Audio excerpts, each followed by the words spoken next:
Assalamualaikum warahmatullahi wabarakatuh. Makasih kanti-kanti masih nonton Berkabar Jambi edisi Minggu 11 Mei 2025.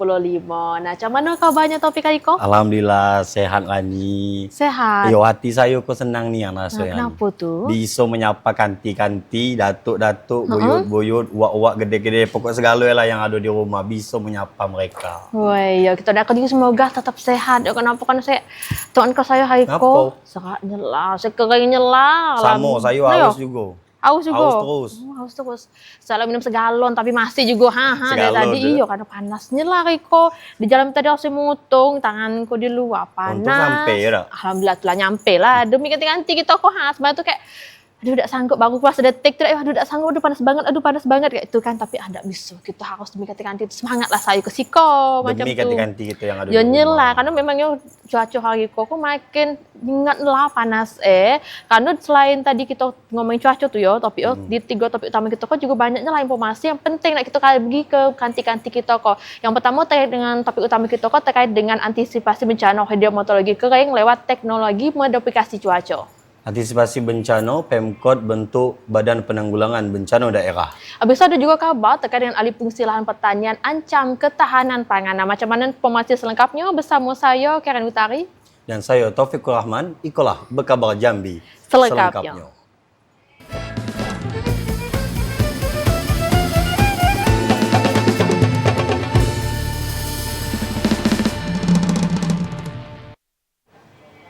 Nah, memang kini kok sejumlah provinsi di Kota Jambi kok juga banyak di Indonesia khususnya masuk juga di Provinsi Jambi kok topik lagi peralihan musim dari musim hujan ke musim kemarau pantas lah kita kok ngeluh tadi itu kan kepanasan karena memang lagi peralihan musim. Nah, jadi memang banyak yang dilakukan oleh pemerintah kita kok supaya untuk antisipasi bencana hidrometeorologi kering macam yang dilakukan BMKG kok yang siap melakukan operasi teknologi modifikasi cuaca TMC. Upaya itu dilakukan guna antisipasi bencana hidrometeorologi kering. Beberapa provinsi di Indonesia kini kok lagi masuki peralihan musim dari penghujan ke kemarau. Macam tahun-tahun sebelumnya, musim kemarau sering dimanfaati sama sejumlah oknum yang tak bertanggung jawab untuk bakar hutan dan lahan. Untuk antisipasi karhutlah sejak dini, BMKG siap melakukan operasi teknologi modifikasi cuaca TMC. Upaya itu dilakukan untuk mengantisipasi bencana hidrometeorologi kering. Kepala BMKG Stasiun Meteorologi Kelas 1 Sultan Taha Jambi Ibnu Sulistiono mengatakan, modifikasi cuaca rencananya dilaksanakan pada Mei dan September atau Oktober 2025. Berdasarkan historis curah hujan, pada Mei dan Juni 2025 dikirakan ada penurunan curah hujan. Diprediksi curah hujan terendah terjadi pada Juni hingga Agustus.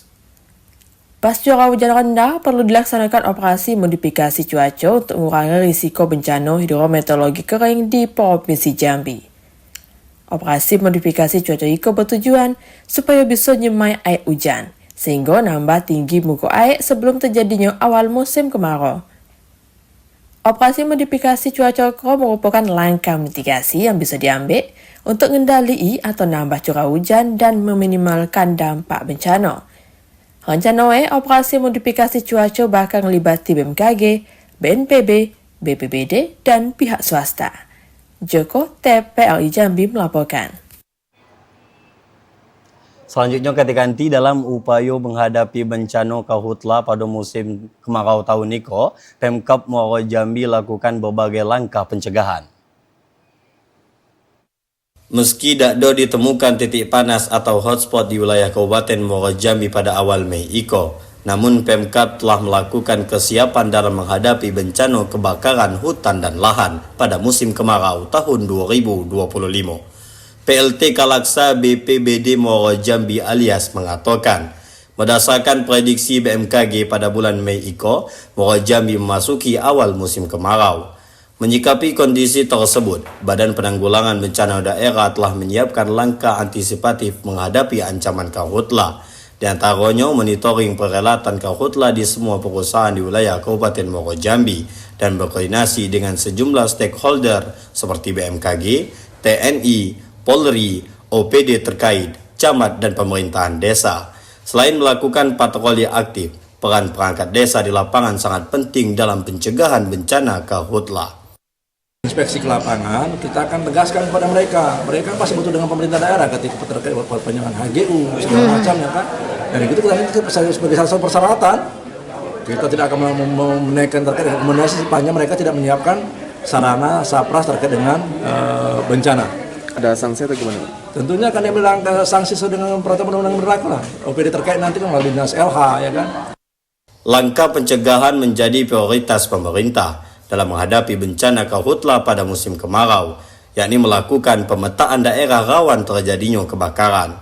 Berdasarkan hasil pemetaan, terdapat 8 kecamatan yang rawan karhutla, yakni Kecamatan Kumpe, Kumpe Ulu, Jaluko, Mestong, kemudian Kecamatan Taman Rajo, Sungai Gelam, Sekernan, dan Kecamatan Warosebo.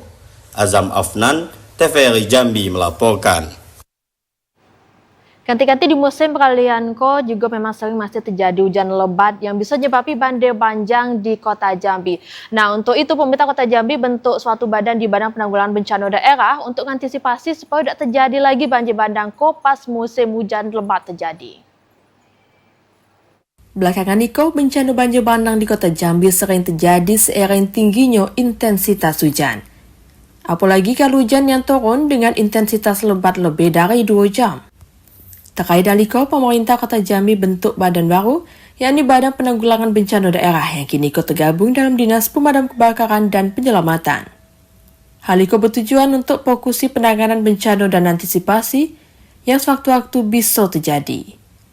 Wali Kota Jambi Maulana mengatakan terkait pembentukan badan baru pihaknya telah bersurat ke Gubernur Jambi dan Badan Nasional Penanggulangan Bencana. Meski telah disetujui, tapi kini masih dalam proses percepatan di DPRD Kota Jambi terkait hal itu. Maka saya mendorong dan menginisiasi saat ini untuk membentuk badan baru, namanya Badan Penanggulangan Bencana Daerah. Saya sudah berkirim surat ke Gubernur, sudah disetujui ke BPN, Balai Penanggulangan Bencana Nasional, juga sudah disetujui.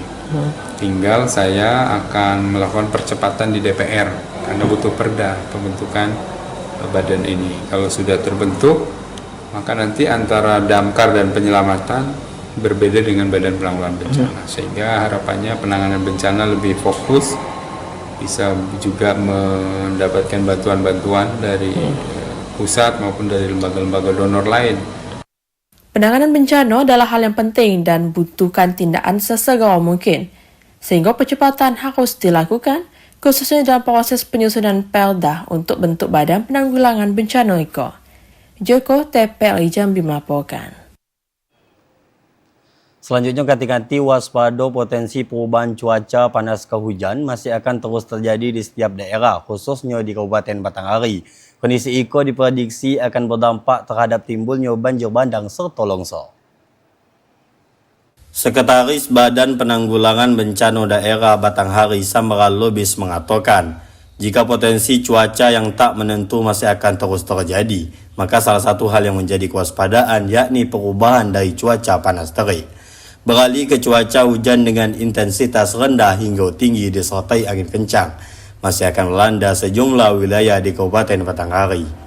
Prediksi perubahan cuaca dari panas ke hujan masih akan terjadi dalam awal bulan Mei Iko. Bahkan dampak dari cuaca tak menentu Iko menimbulkan berbagai ancaman bencana seperti longsor maupun banjir bandang. Samral menambahkan, masyarakat di wilayah bantaran atau pinggir sungai untuk dapat selalu waspada ancaman bencana yang dapat menimbulkan kerugian material hingga membahayakan keselamatan bagi masyarakat sekitar. Ade Juniawan, TVRI Jambi melaporkan. Nah, tadi memang masih banyak yang terjadi banjir, longsor, dan juga tadi kanti-kanti gitu kan tinggal di dekat daerah sungai itu untuk diminta waspada. Karena takut terjadi musibah, berarti longsor, banjir bandang. Itu kita harus hati-hati dalam menghadapi itu. Benarnya lah, apalagi memang tadi kan panas, bentuk tuh kayak panas seharian, tiba-tiba hujan lebat. Untuk itulah kita harus waspada, jangan lengam tentang lagi panas sama. Nah, itu kanti-kanti karena kita sekarang lagi di peralihan musim. Oke, untuk itu kanti-kanti tetaplah bersama Berkabar Jambi, karena kami akan masih dengan sejumlah informasi penting dan menarik lainnya. Dan tadi kanti-kanti kejar target swasembada pangan area luas tanam diperluas, tetaplah bersama kami di Berkabar Jambi.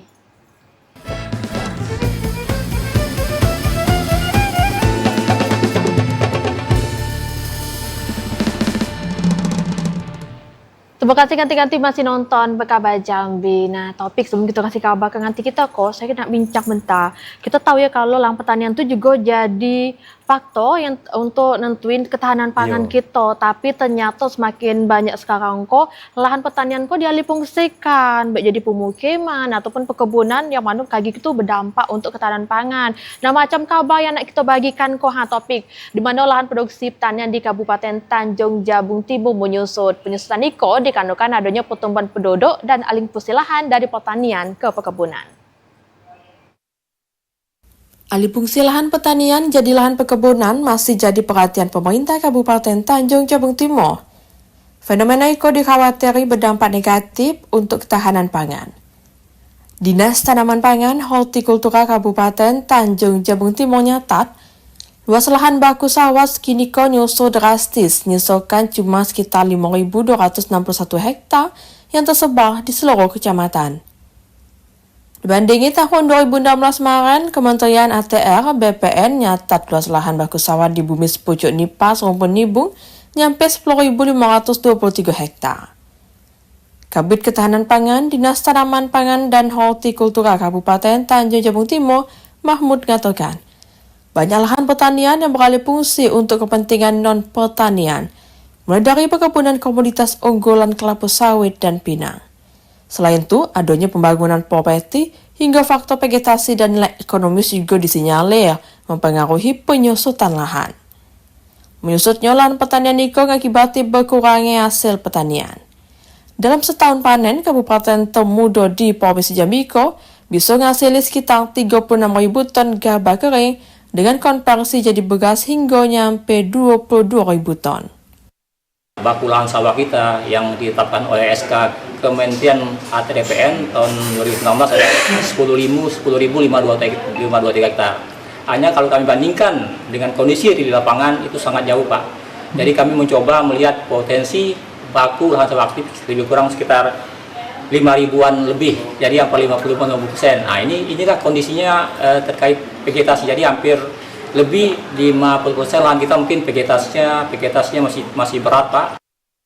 Untuk mengatasi hal itu, pemerintah Kabupaten Tanjung Jabung Timur mengambil berbagai langkah strategis dengan gandeng Brigade Pangan untuk optimalisasi lahan indeks penanaman dari 1 jadi 3 kali tanam dalam setahun.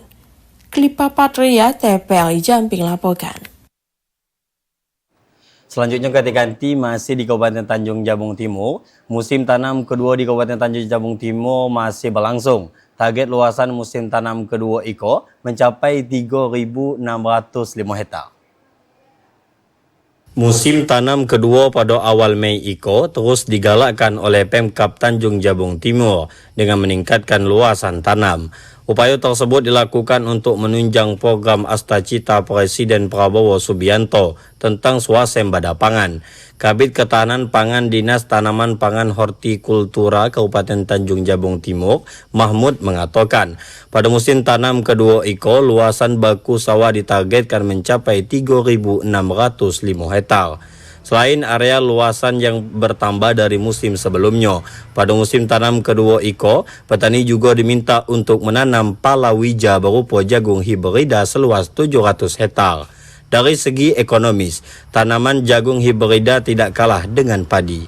Mahmud menambahkan, pertanian merupakan salah satu sektor yang memberikan kontribusi positif terhadap pertumbuhan ekonomi. Di Kabupaten Tanjung Jabung Timur, pertanian memiliki peran yang vital sebagai lubang pangan penopang kebutuhan bagi masyarakat Provinsi Jambi. Beda dengan musim tanam pertama kemarin, kalau tanam pertama kemarin itu murni tanaman padi. Jadi kalau kita tanam kedua ini akan ada palawija, kita tanam juga, Pak. Ada tanam jagung. Inilah salah satu juga yang menunjang ketahanan pangan kita di Tanjung Jabung Timur. Perbedaan antara tanam satu dan tanam kedua. Palawijanya ini cuma hanya jagung, Pak, ya? Jagung itu yang kita difasilitasi oleh pemerintah pusat. Itu yang kita tunggu, Pak, di musim tanam ini. Benih jagung, hanya benih jagung. Musim panen di Kabupaten Tanjung Jabung Timur akan berlangsung pada September mendatang. Usai panen, Pemkab Tanjung Jabung Timur juga akan kembali menargetkan masa tanam ketiga. Klipa Patria, TVRI Jambi melaporkan. Sementara ganti-ganti Pengumpul Kanwil Jambi mesti persediaan beras aman hingga 5 bulan ke depan. Nah, saat iko persediaan beras yang ada nyampe 16.500 ton di Pengumpul Kanwil Jambi. Manajer SCPP Perumbulok Kanwil Jambi Ahmad Muzajat Pakihudin mastii persediaan beras bulog aman hingga 5 bulan ke depan. Persediaan beras bulog hingga kini nyampe 16.500 ton dengan rincian 16.000 ton beras medium dan 500 ton beras premium. Tak cuma beras, persediaan bahan pokok lainnya macam minyak sayur dan gula pasir juga dipasti aman. Persediaan minyak sayur nyampe 100.000 liter dan gula pasir 30 ton. Untuk stok beras di wilayah Provinsi Jambi, stoknya aman, yaitu sekitar 16.000 ton, itu aman untuk sampai dengan 5 bulan ke depan. Kemudian untuk beras, itu untuk beras medium ya cadangan beras pemerintah. Untuk beras premium ada sekitar 500 ton, dan komoditi-komoditi lain seperti minyak goreng ada sekitar 100.000 liter, kemudian ada juga gula pasir sekitar 30 ton, dan juga ada tepung sekitar 4 tonan. Ahmad Muzajat Pakihudin nambahi, untuk jaga kestabilan harga kebutuhan pokok, Perumbulok Kanwil Jambi bersama pemerintah daerah bakal ngadai pasar murah di beberapa titik. Aisyah, TVRI Jambi melaporkan. Wah, tidak sabar lagi saya nak ke pasar murah tuh, atau di beberapa titik. Nak juga ikut. Banyak beli beras ya lah, banyak-banyak lah beli beras Ya, boy. banyak, kita bisa cukup baik. Iya, Jangan cukup, canguk lah, kita berbagi. Jadi secukupnya, walaupun tadi dibilangnya untuk 5 bulan ke depan stoknya aman, tapi kita kalau belanja di pasar murah tuh usahakan apa yang kita butuhkan baik. Yaudah, biar nanti kita yang lain tuh juga bisa dapat kebagian beras. benarnya lah. Nah, ganti-ganti jangan nak tidur siang dulu ya, karena yang saya dan Piko kami masih bakal balik hadir dengan sejumlah informasi penting dan menarik lainnya. Di antaranya Pemkab siagakan alat berat untuk perbaikan jalan rusak. Tetaplah di Bekawai Jambi.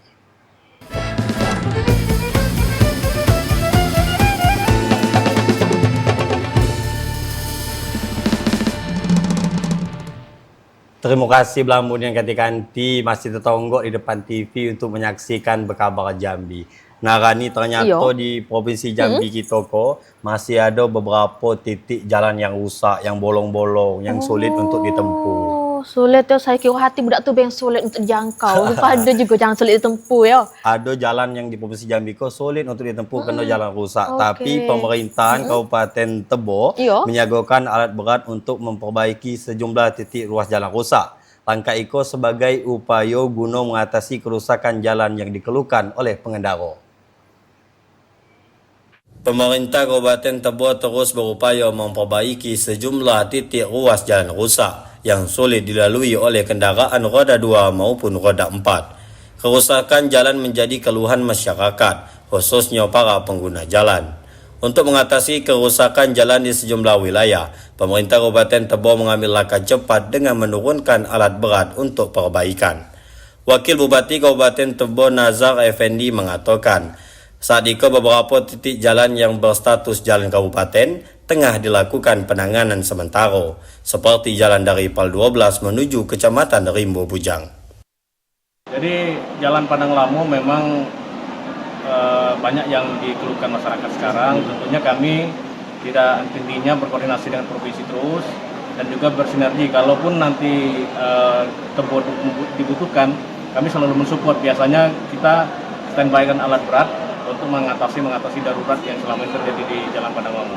Jalan kabupaten kita sudah tangani sekarang untuk sementara, seperti jalan Pal 12 ke Gopi. Nazar Effendi menambahkan, untuk status jalan provinsi seperti Jalan Padang Lamu, pemerintah Kabupaten Tebo terus melakukan koordinasi dengan Pemprov Jambi untuk dilakukan perbaikan. Intizam, TVRI Jambi melaporkan. Sementara itu, warga di Kelurahan Bagan Pete Kota Jambi kesal sampai nanam pohon pisang tengah jalan. Orang kok kesal ganti-ganti karena jalan rusak yang ada di wilayah ko dak kunjung dibai sama pemerintah. Nah, macam mana informasi selengkapnya ko lah ganti-ganti kabarnya. Warga RT 11 Kelurahan Bagan Pete, Kecamatan Alam Barajo, Kota Jambi gelar aksi nanam pohon pisang di tengah badan jalan. Aksi itu sebagai bentuk protes warga kepada pemerintah daerah yang tidak kunjung bai infrastruktur jalan. Kondisi jalan rusak yang lah bertahun-tahun terkesan dibiayai bersama pemerintah. Warga khawatir jalan yang rusak itu bakal makin banyak nimbuli korban jiwa. Banyak pengendara terutama mak-mak yang jatuh di jalan rusak ko. Selain digenangi air hujan, jalan rusak ko juga lecen sehabis digoyor hujan. Kondisi jalan seperti ini dan ada juga beberapa ibu-ibu yang jatuh melalui jalan ini. Nah, itulah kami sebagai warga sangat prihatin melihat kondisi jalan Raden Sayuti ini. Dan ini kondisi seperti ini nih lebih kurang 1000 meter atau 1 kilo jalan ini, dan semuanya seperti inilah kondisinya. Nah, inilah makanya kami sebagai warga melaksanakan aksi penanaman batang pisang. Kondisi kita, jalan kita saat ini sangat hancur parah. Karena kasihan sama mak-mak kalau lewat. Kalau pagi ngantar anak sekolah, kalau siang jemput anak sekolah. Kayak ginilah kondisinya. Harapan warga dan kami, jalan ini cepat diperbaiki. Tak cuma nanam pohon, sebagai warga juga melakukan aksi mancing ikan di badan jalan yang dipenuhi air layaknya kolam. Joko TPRI Jambi melaporkan. Kita beralih ke informasi lainnya kanti-kanti tenaga honorer guru tahfiz di sekolah diminta untuk balik ngajar. Pemerintah telah mengalokasikan anggaran melalui insentif di dinas terkait. Sempat dirumahkan karena tak masuk dalam database dan tak dapat mengikuti seleksi pegawai pemerintah dengan perjanjian kerja P3K. Kini guru tahfiz di Kota Jambi kembali diminta untuk mengajar. Karena pemerintah Kota Jambi telah mengalokasikan anggaran untuk tenaga honorer guru tahfiz. Wali Kota Jambi Maulana mengatakan, pembayaran gaji guru tahfiz tersebut dialokasikan dalam bentuk insentif. Ada sekitar 62 orang guru tahfiz yang diminta untuk mengajar. Skema ini telah diatur dan berkoordinasi dengan pemerintah pusat agar tidak menyalahi aturan. Mereka, tapi bukan mengangkat sebagai tenaga honor, tetapi insentif guru tahfiz sama seperti insentif guru-guru PAMI. Nah, itu diserahkan di Tesra nanti, sehingga mereka tetap bisa bekerja, insentifnya tetap kita bayarkan, sama dengan yang sebelumnya, 1,6 kali. Direncanakan seluruh guru tahfiz tersebut akan mulai mengajar pada minggu depan, sehingga dapat melakukan aktivitas belajar mengajar seperti biasanya. Joko, TVRI Jambi melaporkan. Kita beralih ke Kabupaten Merangin pula kanti-kanti di mana pemerintahnya bakal mengkaji sekolah yang perlu dibai dan ditambah fasilitasnya. Nah, kini pemerintah Kabupaten Merangin masih menunggu petunjuk teknis dari pemerintah pusat terkait pembaian sekolah yang dananya berasal dari dana alokasi khusus. Presiden Prabowo Subianto berkomitmen mempercepat pembiayaan infrastruktur sekolah dengan anggaran sekitar 17 triliun rupiah. Anggaran dipikirkan cukup untuk bain 11.000 sekolah di Indonesia. Kepala Dinas Pendidikan dan Kebudayaan Merangin, Henny Zong mengatakan, kini pemerintah Kabupaten Merangin masih nunggu petunjuk teknis dari pemerintah pusat terkait pembiayaan sekolah yang bersumber dari dana alokasi khusus. Belum adanya data sekolah yang perlu dibai, bikin Dinas Pendidikan dan Kebudayaan Merangin bakal ngaji sekolah yang mana yang perlu dibai dan ditambah fasilitas pendukungnya. Henny John nambahi pembayaran sekolah yang bersumber dari anggaran pendapatan dan belanja daerah APBD masih dalam penyesuaian dengan kebijakan kepala daerah. M. Sobal, TPRI Jambi melaporkan. Memang banyaknya lah ya topik program dari pemerintah kita termasuk dalam bidang pendidikan tadi supaya pendidikan kita lebih maju lagi, lebih elok lagi. Contohnya tadi untuk nambah fasilitas, baik sekolah, dan untungnya tadi memang kita bersyukur ya di Kabupaten Merangin ternyata belum ada dari sekolah-sekolah tuh yang ngerasa sekolahnya butuh pembiayaan ataupun fasilitas. Nah, semoga dengan adanya program tadi itu sekolah-sekolah yang memang butuh bisa terpenuhi kebutuhannya. Nah, itulah untuk pembayaran tadi agar anak-anak bisa pintar, belajar nyaman. Lebih dan nyaman enak. lagi, iyonya lah. Untuk itu kanti-kanti jangan nak kulukilio dulu, karena kami akan balik lagi dengan berita yang menarik lainnya. Dan tadi kanti-kanti angka inflasi Provinsi Jambi di atas nasional. Nah, cuman selengkapnya tetaplah bersama kami di Pekabar Jambi.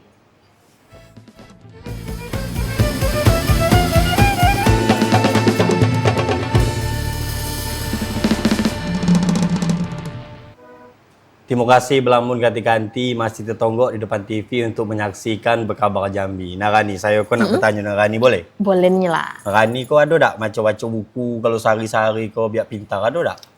Saya tuh biasa kalau boleh jojo kayak Yo. baca komen netizen. Baca Ada komen loh. netizen. Iya, baca komen netizen, tapi adalah baca buku kadang-kadang. Nah itulah kita tuh kalau nak harus pintar, nak pandai itu kita harus banyak-banyak baca buku, harus banyak-banyak literasi. Seperti yang dilakukan oleh pemerintah Kabupaten Batanghari saat ini, terus berupaya meningkatkan capaian literasi di Batanghari. Ditargetkan pencapaian angka literasi di Batanghari mampu dipenuhi hingga 80%. Di Hari Pendidikan Nasional, Pemkab Batanghari optimis untuk terus meningkatkan capaian program literasi. Salah satunya dengan memberikan ruang kepada guru maupun pihak berwenang lainnya untuk berkreasi dalam mengembangkan pembelajaran di sekolah lewat program literasi. Meski saat IKO capaian literasi di Batanghari sudah di angka 60%, namun kondisi IKO belum memenuhi ekspektasi pemerintah daerah terhadap target literasi. Bupati Batanghari Muhammad Fadil Arif mengatakan akan berupaya mengejar target capaian literasi hingga di angka 80%.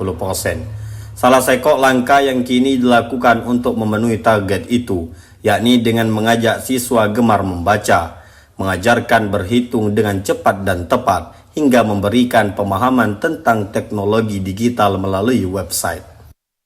Di periode kedua kita akan buat angka yang memang mencapai idealnya sehingga nanti anak-anak Batanghari, anak-anak yang taman SD, taman SMP di Batanghari bisa sejajar dan bisa berkompetisi dengan anak-anak di Pulau Jawa ya. Maka kita targetkan literasi numerasi di angka 8 pada akhir pada masa jabatan periode kedua ini. Bupati berharap semangat tenaga pendidik di Batanghari dalam mewujudkan program literasi terus terjaga agar pendidikan di Batanghari berkembang dengan lebih baik. Adi Juniawan, TVRI Jambi melaporkan. Kita ke kabar lain pula, Ganti-Ganti di mana 17 kasus DBD ditemukan di Kota Sungai Penuh sampai Maret 2025 kok. Jumlah itu menurun dibandingi dengan bulan yang sama pada tahun 2024 yang nyampe 63 kasus. Berdasarkan data Dinas Kesehatan Kota Sungai Penuh, jumlah kasus DBD hingga Maret 2025 cuma 17 kasus. Jumlah itu menurun kalau dibandingin dengan bulan yang sama pada tahun 2024 yang nyampe 63 kasus. Kepala Bidang Pengendalian dan Pencegahan Penyakit P2P Dinas Kesehatan Kota Sungai Penuh, Era Syafitri mengatakan, penurunan kasus DBD ditandai dengan perilaku warga yang mulai menerapi pola hidup bersih dan sehat PHBS dengan jaga kebersihan lingkungan dan rumah. Untuk kasus DBD Kota Sungai Penuh pada tahun 2025, yaitu Januari sampai dengan Maret, triwulan 1 sebanyak 17 kasus. Sedangkan di tahun 2024, Januari sampai Desember, itu total sebanyak 171 kasus. Memang di tahun 2024 terjadi kelonjakan kasus, sementara di 2025 Alhamdulillah sudah terjadi penurunan. Era Syafitri Nambayu selain gencar memberantas sarang nyamuk, Dinas Kesehatan Kota Sungai Penuh juga rutin melakukan himbauan kepada warga untuk selalu jaga kebersihan lingkungan dengan cara tidak buang sampah sembarangan. Fahlan Dianggah, TVRI Jambi melaporkan. Kita beralih ke kabar lainnya Ganti-Ganti. Dari sekitar 14.000 anak di Kabupaten Merangin, terdapat 89 anak yang terdata mengalami stunting. Stunting menjadi masalah kesehatan yang berdampak pada pertumbuhan fisik dan perkembangan kognitif anak. Kurangnya akses terhadap makanan bergizi seimbang dan pengetahuan tentang gizi menjadi penyebab utama permasalahan kesehatan IKO. Di Kabupaten Merangin, Provinsi Jambi, dari sekitar 14.000 anak terdapat 89 anak yang terdeteksi mengalami stunting. Data ini didapatkan dari 27 puskesmas pada tahun 2024. Dari 89 anak yang mengalami stunting, terbanyak berada di Kecamatan Muaro Siau, yakni sebanyak 13 anak. Kepala Dinas Kesehatan Kabupaten Merangin, Sony Propesma mengatakan, sebagai upaya mengatasi permasalahan stunting, Dinas Kesehatan Kabupaten Merangin telah melakukan sosialisasi di berbagai lokasi, termasuk di sekolah dan puskesmas. Tidak hanya itu, Dinas Kesehatan juga telah menyalurkan susu formula untuk 89 anak stunting yang bersumber dari anggaran pendapatan daerah atau APBD. Namun, bantuan untuk anak yang mengalami stunting di Merangin masih terbatas. Penanganan kita berikan MPASI walaupun belum mencukupi ya. Artinya dari kasus yang sudah kita temukan dan hasil pemeriksaan kita sudah memberikan MPASI kepada anak-anak yang terkena dampak terhadap stunting. Mudah-mudahan juga ke depan ada support dari beberapa pihak khususnya DPR juga bisa menambah anggaran untuk pemberian asupan gizi terhadap anak-anak yang ada persoalan di Kabupaten Merangin. Tidak hanya memberikan susu formula kepada anak stunting, Dinas Kesehatan Kabupaten telah menyalurkan 303.910 tablet penambahan darah kepada para ibu hamil dan remaja putri, serta memberikan susu formula kepada ibu hamil dan ibu menyusui. M. Sobar, TVRI Jambi melaporkan. Ketika inflasi Provinsi Jambi naik 1,70% di April 2025. Kenaikan itu dipicu salah satunya karena mahalnya harga bahan pokok. Angka inflasi Provinsi Jambi pada April 2025 naik dibanding bulan sebelumnya. Berdasarkan data BPS Provinsi Jambi, angka inflasi pada April 2025 nyampe 1,70%. Angka inflasi lebih tinggi dibanding angka inflasi nasional yang cuma 1,17%. Kepala BPS Provinsi Jambi Agus Sudibyo mengatakan, normalnya tarif listrik dan naiknya harga emas masih jadi pemicu meningkatnya inflasi. Selain itu, kenaikan inflasi juga disebabkan mahalnya harga bahan pokok macam daging ayam ras, cabai rawit, kentang, telur ayam ras, angkutan udara, bensin, dan komoditi lainnya. Untuk menekan laju inflasi, pemerintah Provinsi Jambi harus kendali harga bahan pokok. Jambi sebesar 1,70% untuk bulan ke bulan atau M2M. Nah, 1,7 ini lebih tinggi dibandingkan dengan inflasi nasional yang dirilis tadi pagi 1,17. Nah, sehingga inflasi bulan ke bulan ini berdampak terhadap inflasi tahun kalender yang sebesar 2,10%. Artinya kalau target Bank Indonesia 2,5 plus minus 1, angka 2,10 itu harus menjadi perhatian ke depan. Nah, kalau kita lihat menurut wilayah, inflasi bulan ke bulan Provinsi Jambi itu penyebabnya karena cabai merah, tarif listrik, dan gas perhiasan. Agus Sudibyo nambahi, BPS Provinsi Jambi bakal terus lakukan pengawasan pada berbagai sektor, sehingga kenaikan inflasi bisa diminimalisasi dengan baik. Joko, TVRI Jambi melaporkan. Memang yo nyela lah, kini kok harga bahan banyak nyela naik. Naik galau. Mak saya itu kalau belanja balik-balik itu beli apa mak? Beli kalau dapat deh. Karena harga bahan-bahan tu banyak naik. Tu tadi tu nyebabkan juga angka inflasi jadi naik juga topik. Nah, kanti-kanti masih penasaran kan nggak kabar apa lagi nih bakal kami bagi kanti-kanti. Makanya tetaplah bersama kami di Berkabar Jambi karena habisnya nak nempuk kami bakal hadir dengan sejumlah informasi penting dan menarik lainnya. Di antaranya Disna Kesehatan Provinsi Jambi terima 2 pengaduan penahanan ijazah oleh perusahaan.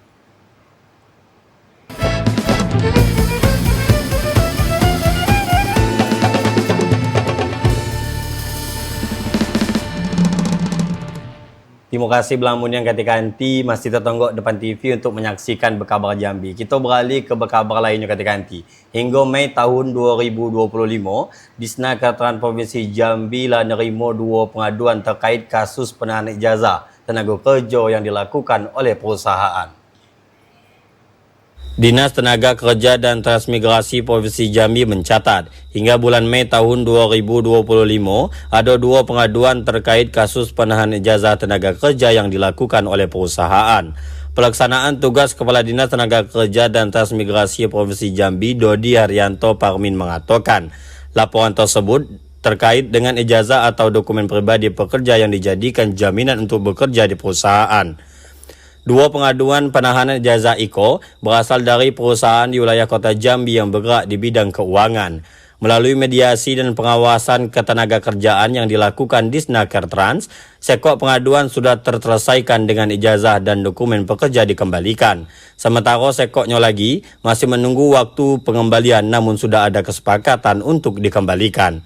Dodi menegaskan, pemerintah Provinsi Jambi sudah menerbitkan Perda nomor 2 tahun 2024 tentang penyelenggaraan ketenagakerjaan, yakni melarang perusahaan untuk menahan atau menjadikan ijazah sebagai jaminan pekerjaan. Kalau terbukti, kalau di Kota Jambi ya, biasanya di finance itu. Itu jadi catatan kami lah untuk jadi catatan yang perusahaan-perusahaan seperti itu yang memang kalau ada indikasi bukan penahanan ya menjadi jaminan, karena ijazah itu bisa ditahan, yang bisa ditahan itu kan orangnya ya. Iya Pak, jaminan. Jadi jaminan itu yang kita himbau terus kepada perusahaan. Ada sanksi ke perusahaan nggak Bang kalau masih ada? Sanksinya secara undang-undang ketenagakerjaan tidak ada, tetapi di perdatanya ada. Ketika dokumen itu hilang, artinya kan konsekuensinya harus mengganti ataupun bagaimana, ya bisa lari ke pidana juga nanti. Perdatanya surat yang diperjanjikan itu kan. Disnaker Trans Provinsi Jambi terus memberikan imbauan dan pemahaman bagi perusahaan untuk tidak menahan atau menjadikan ijazah ataupun surat penting lainnya milik pekerja sebagai jaminan untuk bekerja. Perilaku tersebut bisa menimbulkan sanksi perdata maupun pidana. Randy Arta, TVRI Jambi melaporkan. Nah, kabar baik bagi kanti-kanti itu yang sebagai nelayan di Kabupaten Tanjung Jabung Timur, karena mereka bakal dapatkan asuransi sebanyak 3.150 nelayan yang bakal dapat asuransi ko. Nah, pemberian asuransi ko kanti-kanti bekerjasama dengan BPJS Ketenagakerjaan. Pemerintah Kabupaten Tanjung Jabung Timur tahun ko ngasih bantuan asuransi ke 3.150 nelayan pesisir lewat dana anggaran pendapatan belanja daerah APBD sebesar 700 juta rupiah. Program ko merupakan upaya pemerintah kabupaten dalam mengasih pelindungan untuk nelayan. Hal ko merupakan amanah Undang-Undang Nomor 7 Tahun 2016 tentang pelindungan dan pemberdayaan nelayan, pembudidaya ikan dan petambak garam. Kepala Dinas Perikanan Kabupaten Tanjung Jabung Timur, Henry, pasti konfirmasi lewat sambungan seluler mengatakan pihak yang lewat penyuluh perikanan lagi melakukan pendataan dan proses verifikasi lapangan guna memastikan akurasi nama dan alamat penerima manfaat. Dijadwali pada Juni 2025 lagi, program ko bisa digoleri ke nelayan. Asuransi untuk nelayan telah dilaksanakan sejak tahun 2012 sampai 2018 lewat dana kementerian. Tapi sempat terhenti karena penghematan anggaran karena COVID-19. Tahun ko, program IKO dilanjuti dengan gunakan APBD. Sebaran penerima bantuan merupakan nelayan kategori tidak mampu yang tersebar di 5 kecamatan pesisir, meliputi Kecamatan Sadu, Nipah Panjang, Sabak Timur, Kuala Jambi, dan Mendahara. Asuransi nelayan ko diharapi bisa membantu nelayan dan ngasih rasa nyaman bagi keluarga pas orang ko ditinggal pergi ngelaut. Pemerintah daerah bakal bayar premi sikut nelayan sebesar Rp210.000 untuk setahun. Asuransi ko bekerjasama dengan BPJS Ketenagakerjaan. Klipa Patria, TVRI Jambi melaporkan. Kita beralih ke informasi lainnya ganti-ganti, kena banyaknya sampah yang bersepabian di mana-mana. Pemerintah Kabupaten Kerinci persiapkan tempat pengolahan sampah di setiap kecamatan. Hal itu dilakukan guna mencegah penumpukan sampah di tingkat desa. Pemerintah Kabupaten Kerinci tengah mempersiapkan tempat pengolahan sampah di setiap kecamatan. Langkah itu bertujuan untuk mengurangi penumpukan sampah di desa, sekaligus mencegah masyarakat membuang sampah sembarangan. Langkah itu juga diharapkan dapat meningkatkan efektivitas pengelolaan sampah, serta menciptakan lingkungan yang lebih bersih, sehat, dan nyaman bagi masyarakat.